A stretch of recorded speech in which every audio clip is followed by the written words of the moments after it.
તમારે જોઈએ છે મંત્ર તેથી ઉતારવાનો મંત્ર મનસુખભાઈ એક્શન કરીને આ વાર્તા કહી શકે. તો એક યંગસ્ટરને સ્કોર્પિયનનો બાઇટ થયો હતો, વીછી કરડ્યો હતો. You know the story right. આ બંને જણને ખબર છે સ્ટોરી, સ્કોર્પિયન બાઇટની સ્ટોરી ખબર છે. તો હરિદાસજી ની પાસે એવી વિદ્યા હતી, મંત્ર વિદ્યા, કે જેના દ્વારા એ પોતે એ ડિટોક્સ કરી નાખતા, એને પોઈઝન એનું ઉતારી લેતા. તો આ માણસને જેને કરડ્યો હતો એને એવું એકદમ નિયર ડેથ એક્સપિરિયન્સમાં હતો. એને હરદાસજી ક્યોર કરી દે છે પોતાના મંત્ર શક્તિ દ્વારા. હવે મંત્ર શક્તિ દ્વારા એ કરે છે ક્યોર, આવું તો વિતકમાં કહ્યું છે અને બીજા બોધપાઠ માટે પણ આપણને એની વાત કરી છે. પણ વાસ્તવમાં મને જે દેખાય છે, ફિલિંગ્સ આવે છે, એ હતી કે એમના અંદરની જે ડિવિનિટી હતી ને, તે દિવ્યતા હતી એમની રહેણી દ્વારા, એમનો જે ઓરા હતો, પ્રોબેબલી ધેટ ઓરા વર્ક. સરકારશ્રી સાથેનો મારે અનુભવમાં મને પણ યાદ આવે છે, ઘણા બધા દોરા ધાગા કરાવવા માટે આવતા ઇન્ચોલી આશ્રમમાં, રતનપુરી આશ્રમમાં, તો બાંધી આપતા અને બ્લેસિંગમાં એને કહેતા પાછા, देखो ये मैं नहीं कर रहा हूँ, मैं राज जी को प्रार्थना करता हूँ और ये तेरी इच्छा तो मैं कर देता हूँ. પછી એ જતા રહે, જેને બાંધ્યો હોય જતા રહે ને, પછી પાછા અમે બેસીએ ત્યારે શું કે, देखो लोगों को ये चाहिए, ये नहीं चाहिए. આ વાણી કોઈને જોઈતી નથી, આવું જોઈએ છે બધાને. હવે આપણી મેન્ટલ વીકનેસ જ બતાવે છે, આપણી આત્મજાગૃતિમાં કમી જ બતાવે છે. તો હરિદાસજીના પ્રસંગમાં હરિદાસજીની પોતાની જે શક્તિઓ, પોતે ઇનર પાવર જે છે, એ ડિવાઇન પાવર ડેફિનેટલી એના સંગમાં તમે આવો, એના કોન્ટેક્ટમાં આવો અને તમે એને સરેન્ડર થાવ તો ઓલવેઝ એ એની મહેર એ વરસાવે છે. That is natural. છતાંય હરિદાસજી દેવચંદ્રજીની પરીક્ષા લેવા માટે પૂછે છે કે દેવચંદ્ર, તે જોયું આ બધું, શું થયું તે? કે હા મેં જોયું, તમે કોઈક મંત્રનો ઉપયોગ કરી અને આ ઝેર ઉતારી દીધું છે.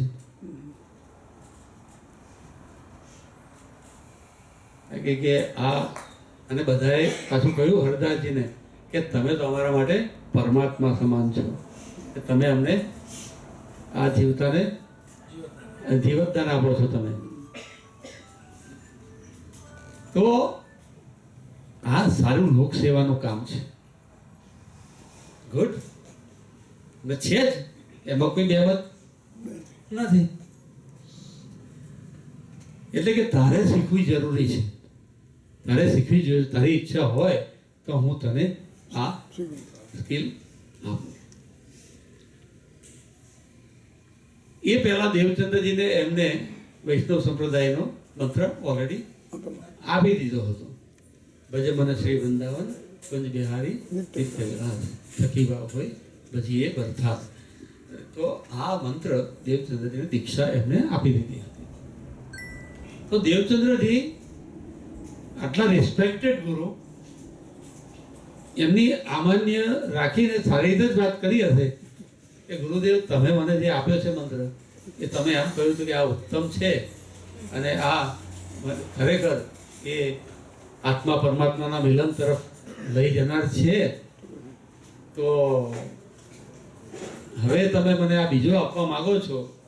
પૂર્વ આપેલો મંત્ર મારા રોમમાં ભરાઈ ગયો છે, મારા પ્રત્યેક સેલમાં એ છે અને હવે અંદર કોઈ જગ્યા મને દેખાતી નથી. હવે આવી વાત ગુરુ પોતે ઈચ્છા પ્રગટ કરે કે ના, મારા શિષ્યને હું તૈયાર કરું તો અહીંયા આપણું મંદિરનું બધું ચાલે, એક્ટિવિટી ચાલે અને સેવાય થાય, ઓર્ગેનાઇઝેશન પણ સારી ચાલે. તો હવે દેવચંદ્રજીએ એવો વિચાર કર્યો હતો. એમને કહ્યું કે મારે અંદર જગ્યા આની નથી, તમે મને કહો હવે શું. તો ગુરુ કે છે પોતે, હરદાસજી કે છે કે ખરેખર તારી બુદ્ધિ જે છે ને એ બહુ વિચક્ષણ છે, બહુ બહુ હોશિયાર, ખરેખર બહુ ઊંચી બુદ્ધિ છે તારી. હવે આપણે જાગ્રત બુદ્ધિ તરફ જવાનું જ ગતિ છે ને. તો હરદાસજીને જણાવ્યું કે તારા અંદર કંઈક એ વાત, એનો તારા સાથે આર્ગ્યુમેન્ટ મારાથી થઈ શકે નથી.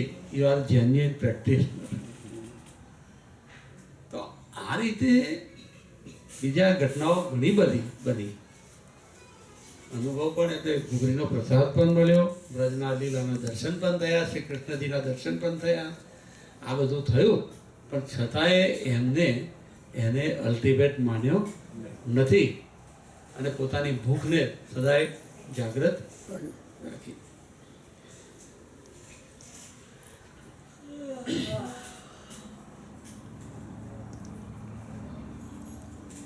એ દેખી બાજી छलकी तो उल्टी रेत, इनमें सीधा दौड़ के कोई न निकस्या जीत.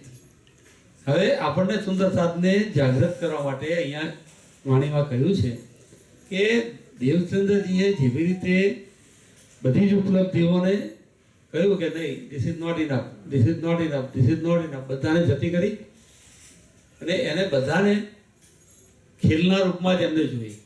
ખરેખર તો એમને રિયાલિટી માની નહીં. તો આપણી નજરમાં પણ આ જેટલી બધી ઉપલબ્ધિઓ, સંસારમાં ઘણી બધી ઉપલબ્ધિઓ થાય અને આનાથી આપણે સંતોષ પણ આપણને થાય અને આપણે એને રાજી સાથે કનેક્ટ પણ કરી કે જો રાજી મારું આવું કામ કર્યું, રાજીએ મને આ બક્ષિસ આવી, આવું કર્યું, મારા ફેમિલીને સેટ કર્યું, મારે આમ કર્યું, તેમ કર્યું. ઘણા બધા એક્ઝામ્પલ આપણે લૌકિક લઈને રાજી સાથે રિલેટ કરીએ છીએ. બરાબર? તો રિલેટ કરવા જોઈએ, બરાબર છે, પણ એ પર્યાપ્ત નથી. લૌકિક ઉપલબ્ધિઓ આપણને જે થાય છે એ રાજ્યમાં આપણો વિશ્વાસ છે અને આપણને રાજ્યથી બક્ષિસો મળી જાય છે, એ તો બરાબર છે, પણ આપણો અલ્ટિમેટ લક્ષ્ય શું છે? એટલે આ છલની બાજી જે છે એ દેખી બાજી છલકી તો ઉલટી રીત. જ્યારે એ ઉપલબ્ધિઓ થઈ જાય છે રાજ્યની કૃપાથી, ત્યારે આપણે જો છકી જઈએ, આપણી બુદ્ધિ ઠેકાણે ના રહે તે વખતે, તો શું થાય? લોટરી 2-5 મિલિયનની, 10 મિલિયનની લાગી જાય ત્યારે શું થાય? લોટોની વાર્તા સાંભળી છે? સાંભળી છે એક વાર્તા? એ વાત કહીને મારી વાત બંધ કરો. તો એક ભાઈને લોટરી લાગી, હિંમતનગરના હતા, અને લોટરીમાં એમને 10 કરોડની લોટરી લાગી ગઈ. એટલે પહેલા દિલમાં વાત લીધી કે મારે ફરારી લઈ લેવી જોઈએ અને બધા ભાઈબંધો સાથે હાઈવે પર નીકળી જઈએ ને એનો અમદાવાદ જવું જોઈએ. લોટરી લાગી એ સારી ઘટના છે ને કે ખરાબ છે?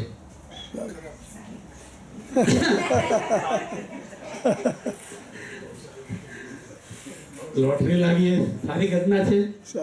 મોટા ભાગના લોકો જે આ જગતની બુદ્ધિ પ્રમાણે ઓપરેટ કરે છે અને એક નાના ઇન્સિડન્ટને જોવે છે, તો દરેક ઘટનાને આપણે લેબલ આપીએ. બરાબર? કે આ સારું થયું, આ ખરાબ થયું, આવું કહીએ છીએ ને જેટલી પ્રસંગો બને છે.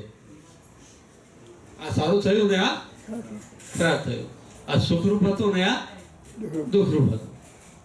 તો લોટરી લાગી, સારી ઘટના બની, બધા એવરીબડી ઓલ ફ્રેન્ડ જોઈ પાર્ટી કરી, ફરારી લઈ આવ્યા જઈને, લેટ એવરીબડી ગો ટુગેધર, બધા નીકળી પડ્યા અને કહ્યું કે don't drink and drive. Right? હમણાં ન્યૂ જર્સીમાં એક સાઇન હાઈવે પર લખેલી હતી કે કે you can't go home. You can't go home. If you think, ડબલ ગયો who says you can't go home. પછી ઇલેક્ટ્રોનિક સાઇન બદલાઈ પાછી પોલીસ સેઝ.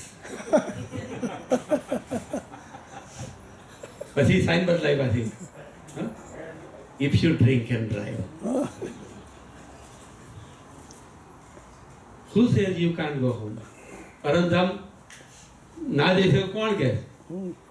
તો જો આ છલની બાજીની અંદર થાય છે શું કે આ લોકો ફરવારી લઈને નીકળ્યા અને બોટલો થોડી બાય કરીને મૂકી દીધી અંદર, પીતા જાય છે અને ડ્રાઈવ કરતા જાય છે બસ્તીમાં.